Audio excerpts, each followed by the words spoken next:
പത്മനാഭ ഒരു super call കിട്ടിട്ടുണ്ടാ. First ഡേയില് ഈ സെറ്റിലേക്ക് വരുമ്പോ എന്തായിരുന്നു ഒരു അനുഭവം? എനിക്കെന്തോ പോലെ actor life the iconic Instagram story from Shanika. ക്യാരവനിൽ നിൽക്കുന്ന മിററിൽ നിന്നിട്ട് നിങ്ങളൊരു ഫോട്ടോ #ആക്ടർ ലൈഫ്. ഈ പോസ്റ്ററുള്ള പോലെ തന്നെ എന്റെ ലൈം ലൈറ്റ് അത് സ്റ്റീൽ ചെയ്യണം.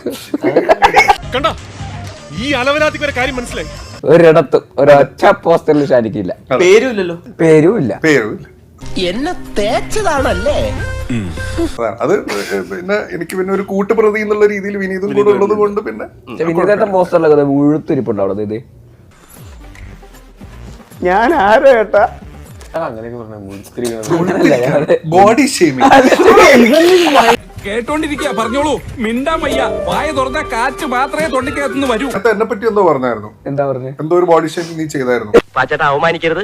ഞാൻ നല്ലൊരു കുടുംബത്തിൽ പറഞ്ഞവനാണ്. നീ നല്ല കുടുംബത്തിൽ പറഞ്ഞു, ഞാൻ പിന്നെ മറ്റേ കുടുംബത്തിൽ പറഞ്ഞാണല്ലോ. എന്താ പറഞ്ഞ ഈ സിനിമയിൽ ഷാനിക്കയുടെ ഫോട്ടോ പോസ്റ്ററിൽ എന്തുകൊണ്ട് വെച്ചില്ല? ഓ എന്താ സംഭവം പറ കേക്കട്ടെ. ഇപ്പോ വിനീതേട്ടനെ കാണുമ്പോ പ്രതീക്ഷ, ടൊവിനെ കാണുമ്പോ പ്രതീക്ഷ, എന്നെ കാണുമ്പോ പ്രതീക്ഷ. ഷാനിക്കയും കൂടെ വന്നു കഴിഞ്ഞാൽ അതൊരു അമിതഭാരം, അതായത് പ്രതീക്ഷയുടെ അമിതഭാരം എന്നാണ് ഞാൻ ഉദ്ദേശിച്ചത്. സംശയമൊന്നുമില്ലല്ലേ? പ്രതീക്ഷയുടെ അമിതഭാരം ഒന്നും പറഞ്ഞില്ല. പറഞ്ഞു ടോബി പ്രതീക്ഷ, വിനീത് പ്രതീക്ഷ, ഷാനിക്ക അമിതഭാരം.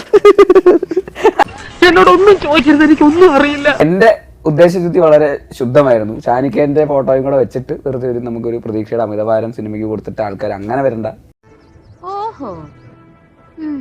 അപ്പൊ എന്നെ കണ്ടുകഴിഞ്ഞാൽ ആരും വരില്ല എന്നാണോ?